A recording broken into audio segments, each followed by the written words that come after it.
Hello students and my dear friends, I am Dr. Shalini Shukla and today is 15th of July 2021, Thursday.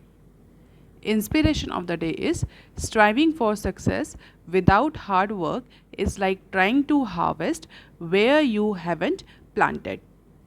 In today's discussion, we are going to cover these articles.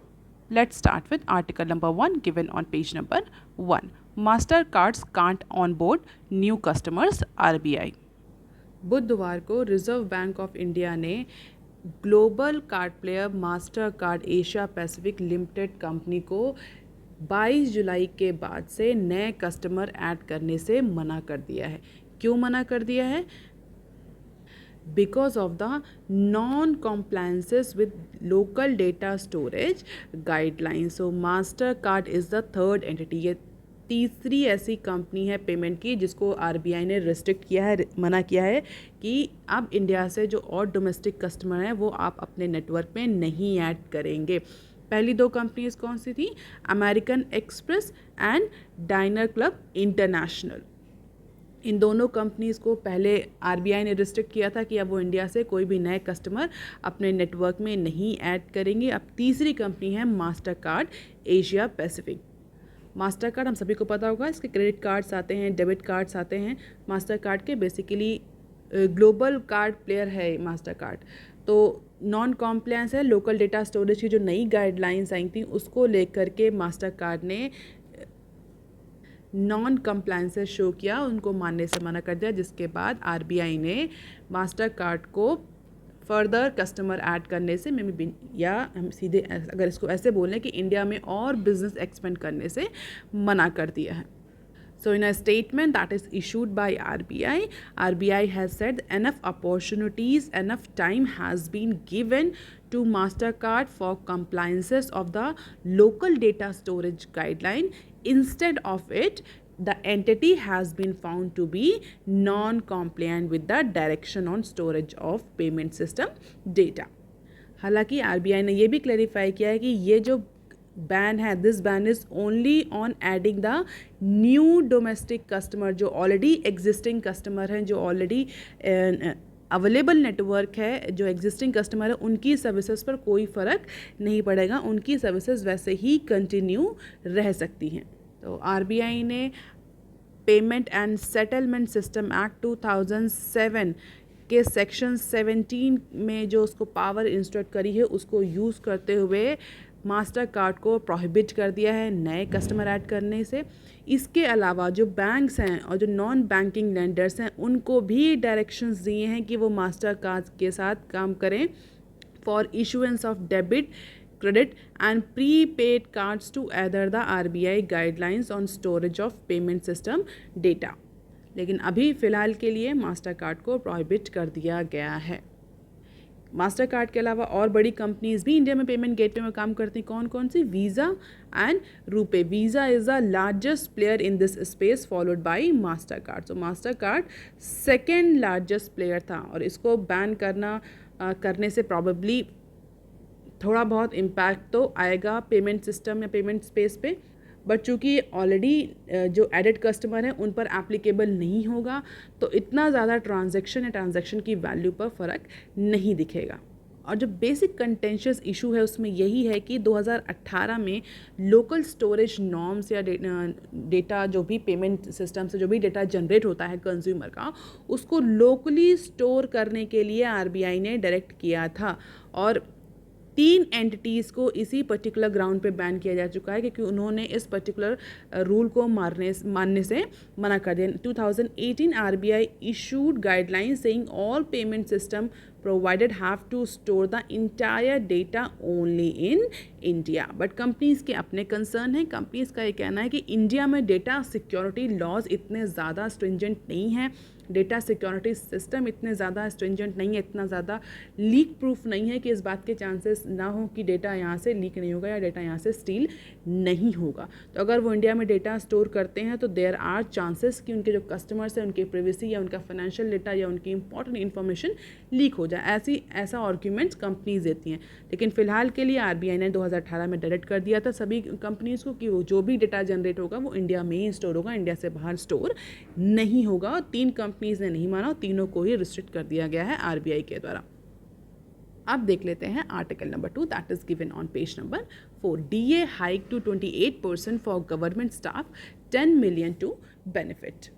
Finally central government ने much awaited relief provide किया है जितने भी central government employees हैं और pensioners हैं, उनके लिए बहुत टाइम से ये 28% DA के इंक्रीज़ का वेट हो रहा था और इस पैंडेमिक को एज एन अपॉर्चुनिटी यूज़ करते हुए फाइनली सेंट्रल गवर्नमेंट ने अप्रूव कर दिया है effective increase in dearness allowances and dearness relief in order to stimulate the demand in the economy. तो 28% तक D is the dearness allowances, जो कि अभी तक 17% था of the basic pay and pension, इसको बढ़ाकर 28% कर दिया गया विद इफेक्ट फ्रॉम जुलाई। इससे क्या होगा, इससे डिमांड कैसे स्टिमुलेट होगी, जितने भी जो 10 मिलियन सेंट्रल गवर्नमेंट एम्प्लॉयज़ हैं, जो पेंशनर्स हैं, उनको उनके हाथ में अब ज़्यादा डिस्पोजेबल इनकम होगी, उनको ज़्यादा पैसा मिलेगा। तो या तो वो सेविंग करेंगे या तो वो जो एक्स्ट्रा मनी है वो डिमांड में कन्वर्ट होगा। सेविंग होगी तो इन्वेस्टमेंट का रेशियो बढ़ेगा, अगर डिमांड होगी तो प्रोडक्शन का, इकोनॉमिक एक्टिविटीज़ का पेस बढ़ेगा। तो in order to stimulate the demand, government has taken this opportunity, pandemic as an opportunity to increase the DA of the all central government employees and pensioners. तो approximately 34,000 crore का burden आएगा public exchequer पर 34,000 करोड़ का burden आएगा। But definitely इससे disposable income increase होगी, consumer spending increase होगी, जो कि फर्स्ट अपकमिंग फेस्टिवल सीजन में, जिससे कि जो इकॉनमी है उसको रिवाइव करने में हेल्प मिलेगी। और जैसा कि कई सारे एक्सपर्ट्स कह भी रहे थे, इकोनॉमिस्ट का कहना भी था कि इस समय गवर्नमेंट ऑफ इंडिया को ईजी मनी सप्लाई पर ध्यान देना चाहिए, हेलीकॉप्टर मनी सप्लाई पर ध्यान देना चाहिए, कि जो कंज्यूमर्स हैं उनके पास आसानी से पैसा पहुँचे, आसानी से फंड पहुँचे, जिससे कि वो कंजप्शन में या कंज्यूमर स्पेंडिंग में टर्न अप हो और डिमांड बढ़े इकॉनमी, क्योंकि डिमांड बढ़ाना इकॉनमी में बहुत ज़्यादा ज़रूरी है। इस समय जो इंडियन इकॉनमी सबसे बड़ी या सबसे बड़ा चैलेंज फेस कर रही है वो यही है कि जो डोमेस्टिक डिमांड है वो बहुत ज़्यादा नहीं है। हालांकि इंटरनेशनल मार्केट में डिमांड है, जिसकी वजह से इंडिया का एक्सपोर्ट कंटिन्यूसली बढ़ रहा है, हम कई बार डिस्कस कर भी चुके हैं। जो बेसिक प्रॉब्लम आ रही that is from the domestic demand side.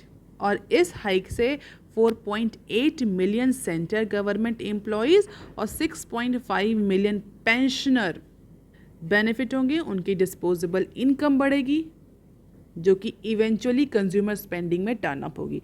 हालांकि ये जो DA का जो इंक्रीज़ था, हाइक था, ये अप्रॉक्सीमेटली जनवरी 2020 से पेंडिंग था। जनवरी 2020 में इसको इंक्रीज़ होना था, but it was not getting approved due to कोविड-19 पैंडेमिक। फर्स्ट वेव के कारण गवर्नमेंट के पास इतना ज़्यादा रिवेन्यू नहीं रह गया था।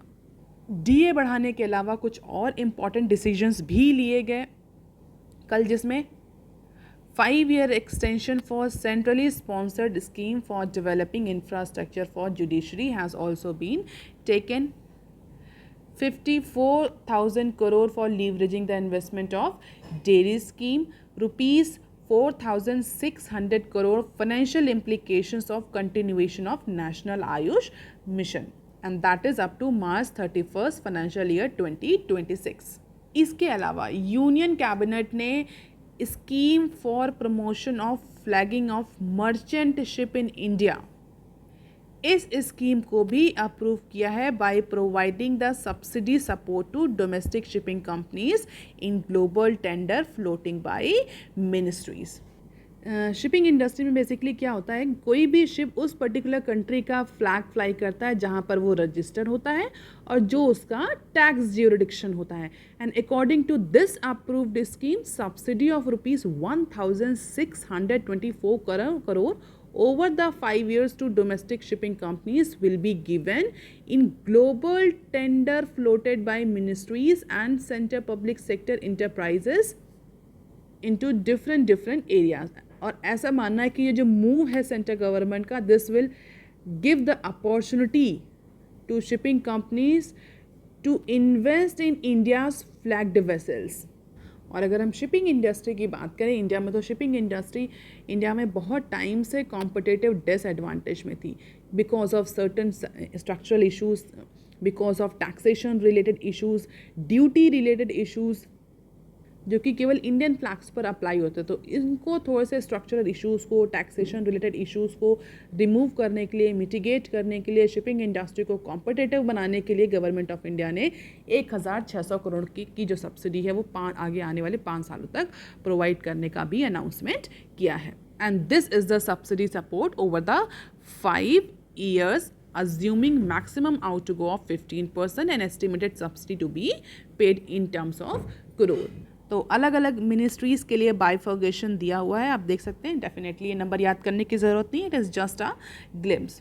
इसके अलावा टेक्सटाइल में एक्सपोर्ट को इम्प्रूव करने के लिए कैबिनेट ने rebate of state and centre taxes and levied scheme को मार्च 2024 तक बढ़ा दिया है। And a move aimed at enhancing the competitiveness of the labor intensive textile sector। Labour intensive है टेक्सटाइल सेक्टर और एक्सपोर्ट में भी इंडिया का काफ़ी ज़्यादा शेयर है। अगर हम बांग्लादेश या अदर मलेशिया जैसे म्यांमार जैसे देशों को छोड़ दें जो कि इंडिया को बहुत ज़्यादा टफ कंपटीशन दे रहे हैं टेक्सटाइल फील्ड, तो इसके अलावा इंडिया का जो रोल है या जो इंडिया का शेयर है टेक्सटाइल में वो काफ़ी अच्छा है इंटरनेशनल लेवल पे, और इसीलिए कंटिन्यूसली इंडिया अपने टेक्सटाइल सेक्टर को सपोर्ट करता है।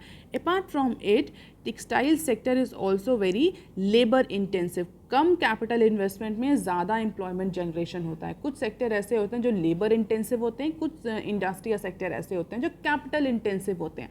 अगर हम सर्विस सेक्टर की बात करें तो service sector basically capital intensive है। वहाँ पर ज़्यादा कैपिटल जनरेट करने पर कुछ कम जॉब्स जनरेट होती हैं, एम्प्लॉयमेंट जनरेट होती है। जबकि food processing, textile, footwear, leather, all these industries are actually labour intensive sector, जहाँ पर थोड़े से कैपिटल इन्वेस्टमेंट से ज़्यादा जॉब जनरेट होती है, क्योंकि ज़्यादा लेबरर्स की ज़रूरत होती है, मशीनरी का इतना ज़्यादा रोल नहीं होता।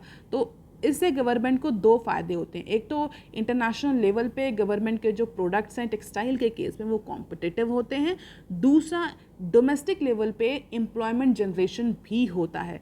And that is Y cabinet has extended this ROSCTL scheme till March 2024। तो जो पोटेंशियल कंपटीशन जनरेट हो रहा है बांग्लादेश से, म्यांमार से इंडिया का टेक्सटाइल की फील्ड में, उससे ओवरकम करने में या उससे फाइट करने में टेक्सटाइल जो हमारे एक्सपोर्टर्स हैं उनको फ़ायदा मिलेगा। That is why this particular scheme has been extended till March 2024। अब देख लेते हैं article number 3 that is given on page number 6। Banks may hit legal hurdles in invoking personal guarantees. All public sector banks are actually moving to National Company Law Tribunal (NCLT). For what? For invoking the personal guarantee of the promoters of default company। Basically जितने भी public sector banks हैं उनका NPA इस समय भी बहुत ज़्यादा, और ऐसे प्रिडिक्शन है कि आगे आने वाले टाइम में ये NPA और इंक्रीज़ होगा और सिग्निफिकेंटली बढ़ेगा। तो पब्लिक सेक्टर बैंक्स इस NPA की प्रॉब्लम को टैकल करने के लिए जो लीगल हर्डल्स आते हैं उनको हिट करने वाले हैं, या उनको रिमूव करने की कोशिश या उनको मिटिगेट करने की कोशिश करने के लिए नेशनल कंपनी लॉ ट्रिब्यूनल का दरवाज़ा खटखटाने जा रहे हैं। क्या बेसिक इशू है यहाँ पर? जितने भी पब्लिक सेक्टर बैंक्स हैं वो उनका ये कहना है कि जो भी डिफ़ॉल्ट कंपनीज़ हैं, ऐसी कंपनी, ऐसे लोन जो किसी कंपनी के नाम पर उनके प्रमोटर्स ने लिए थे और वो कंपनी डिफ़ॉल्ट हो गई, या वो लोन डिफ़ॉल्ट हो गया, या वो लोन NPA में कन्वर्ट हो गया, तो उस लोन को पे करने की जो जिम्मेदारी है वो पर्सनल गारंटी प्रमोटर्स पर डाली जाए, to invoke the personal guarantee of the promoter of defaulting companies.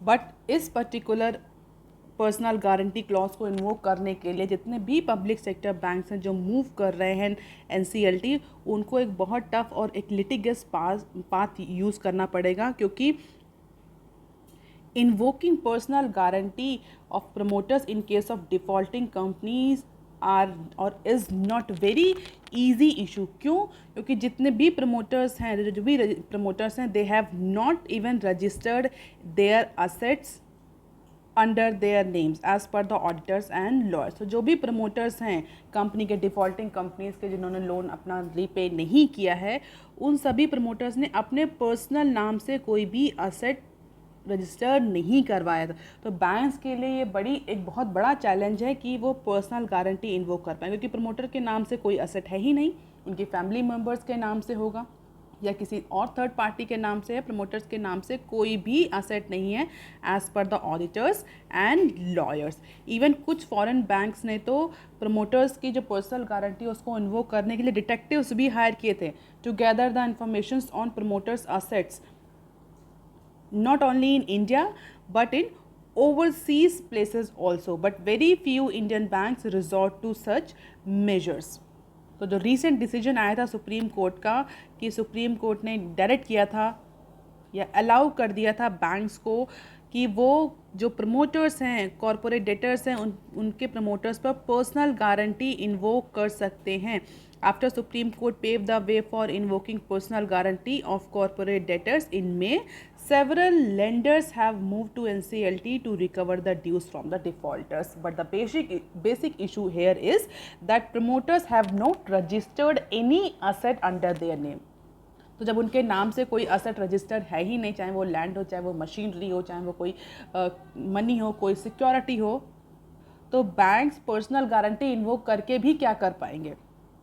क्योंकि प्रमोटर्स तो उस केस में ये कहेंगे कि हमारे पास तो कोई असेट है नहीं, हम कोई असेट ओन ही नहीं करते, हम तो डिफ़ॉल्ट हो चुके हैं उस कंपनी के साथ ही। बट बैंक का ये कहना है कि प्रमोटर्स के पास असेट तो हैं, but they are actually under the name of their other family members. So for instance, Union Bank of India is moving to NCLT against Kapil Wadhawan, the erstwhile promoter of DHFL, which owns approximately 79,000 crore to a consortium of the bank. इसी तरह संजय सिंघल, आरती सिंघल जो guarantor थे किसमें, Bhushan power and steel में, उनके against SBI ने 47,000 करोड़ की personal guarantee invoke करी है। बट एज पर the public sector banks, these promoters are not having any asset register under their name. तो पर्सनल गारंटी इन्वोक करके भी जो बैंक्स हैं, जो कंसोर्शियम ऑफ बैंक्स हैं, उनको बहुत ज़्यादा रिकवरी नहीं होने वाली। इसीलिए जो जितने भी पब्लिक सेक्टर बैंक्स हैं जिन्होंने लोन दिया है इन डिफ़ॉल्टर कंपनीज को, they all are moving to NCLT, और वहाँ पर वो कोर्ट से इस पर्टिकुलर हर्डल के लिए हेयरिंग करने की जब अगर प्रमोटर्स के नाम से कोई असेट रजिस्टर ही नहीं है तो कैसे उनसे ये रिकवरी करी जाए। And these are the top defaulters, as I said, Kapil Wadhawan, Sanjay Singhal and Madhusudan Rao, जिन्होंने अप्रॉक्सीमेटली 79,000 करोड़, 47,000 करोड़, 11,000 करोड़ का डिफ़ॉल्ट जिन पर है, या मैं कह सकते हैं पर्सनल गारंटी है जिन पर। इसके अलावा अरविंद धाम एंड जोगिंदर सिंह, इन पर भी एक हैफ्टी अमाउंट की पर्सनल गारंटी है। So it's now big challenge for public sector banks to recover these default loan through invoking personal guarantee. अब देख लेते हैं some other news clips. Infy raises financial year 22 revenue forecast, Q1 profit up 23%। भले ही financial year या Q4 financial year 21 में जो भी performance रही हो इन्फोसिस की, लेकिन जो अपकमिंग टाइम है वो इन्फोसिस के लिए या उसकी फाइनेंशियल परफॉर्मेंस के लिए अच्छा एंटिसिपेट किया जा रहा है। Being a second largest information IT services player, Infosys raised its revenue growth guidance for financial year 22 by a robust deal pipeline. Companies now expect its revenue growth by 14 to 16% in financial year 22. तो जबकि पहला जो estimate था वो 12 से 14% का revenue growth का estimation था, अभी रिवाइज करके इन्फोसिस ने उसको 14 से 16% का फोरकास्ट कर दिया है एज पर the Infosys growth forecast. And for the first quarter of financial year 22, Infosys reported a consolidated net profit of 5,195 crore. That is up 22% from the previous year. 22% ज़्यादा है पिछले साल के कंपैरिजन में, और उसी को देखते हुए Infosys ने अपने ग्रोथ फोरकास्ट को रिवाइज किया है 14 से 16% तक। अपार्ट फ्रॉम इट, अगर कंपनी के कुछ अदर फाइनेंशियल्स की बात करें तो एट्रिशन रेट जो है वो कंपनी का 13.1% है। और इसी एट्रिशन रेट को ओवरकम करने के लिए company is now going to hire approximately 35,000 freshers globally, जिसमें डिफरेंट क्वार्टर 1 क्वार्टर 2 में अलग अलग तरह के एम्प्लॉयज़ को एड ऑन किया जाएगा कंपनी में in order to remove the effect of this much high attrition rate. अब देख लेते हैं some other news clips. Car sales double to over 2 lakhs in June से सियाम। तो इंडिया में जून में जो पैसेंजर व्हीकल हैं होल सेल में उनका जो सेलिंग है वो बढ़ गया है एज पर the society of Indian automobile manufacturers. तो सेम मंथ ऑफ 2020 अगर इसी पर्टिकुलर मंथ की पिछले साल से कंपेयर करें तो उस साल के कंपैरिजन में इस पर्टिकुलर मंथ में डबल का इंक्रीज देखा गया, होल सेल इंक्रीज देखा गया है in case of car sale. तो जून 2020 में जो कार की सेलिंग थी, होल सेल्स जो था वो अप्रॉक्सीमेटली 1 लाख के आसपास था, जो कि इस साल 2,31,000 तक पहुंच गया है after the massive disruption caused by covid. And this is the good indication for Indian economy. अगर कार सेल बढ़ रहा है, कार और automobile is one of the very important manufacturing sector. अगर होल सेल में इसकी डिमांड बढ़ रही है, होल सेल में कार का सेल बढ़ रहा है, it is somewhere indicating that wholesalers, distributors, company have a positive outlook और high confidence in future prospects of passenger vehicle की। फेस्टिवल सीजन में ऐसा एंटिसिपेट किया जा रहा है कि जो अपकमिंग फेस्टिवल सीजन है उसमें कार की सेल बढ़ेगी, इसीलिए जो होल सेलर्स हैं they are now making the inventory of car before festive season as a preparatory mode and it is a good indication for Indian economy. अब देख लेते हैं next clip. Big banks gain share in corporate lending. Large and mid size companies relied upon the big banks for their funding needs during the pandemic and this helps to accelerate the consolidation in corporate banking space.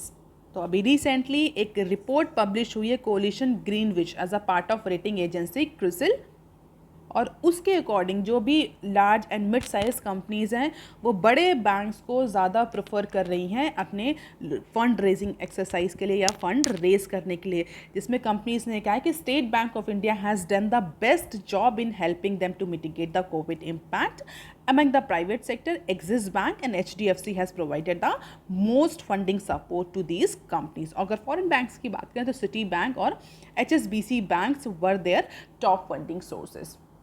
तो most of the mid size और large size जो companies हैं they are actually relying on the biggest bank. The fact that India's biggest bank were able to quickly marshal the financial operations and technological capabilities required to provide the assistance in strengthening their relationship with the company. And definitely बड़े bank हैं, उनके पास finances भी ज़्यादा है, उनके पास technological support भी ज़्यादा है, तो it's quite logical and rational than large banks और big banks will be able to provide more support to large and mid-size company, और जिसकी वजह से कॉर्पोरेट लेंडिंग में जो स्पेस है बिग बैंक का दैट इज इंक्रीजिंग। अगर 2016 से लेकर 2020 तक का हम देखें डेटा तो SBI has been the prime lender in case of corporate banking, और लार्ज प्राइवेट बैंक्स का भी शेयर बढ़ता हुआ ही दिख रहा है। तो जो चाहे वो प्राइवेट बैंक्स हो चाहे वो पब्लिक बैंक्स हो, जो लार्ज बैंक्स हैं just like SBI, HDFC, axis, city, HSBC, इन पर मिड साइज और लार्ज साइज कंपनीज ज़्यादा रिलाई करती हैं in terms of their corporate funding. So that's all for today, students. If you want lecture PDF, you can join my Telegram channel. You can also follow me on other social media platforms. If you have any query and suggestion, you can write on comment section below. Please like, share and subscribe. Thank you.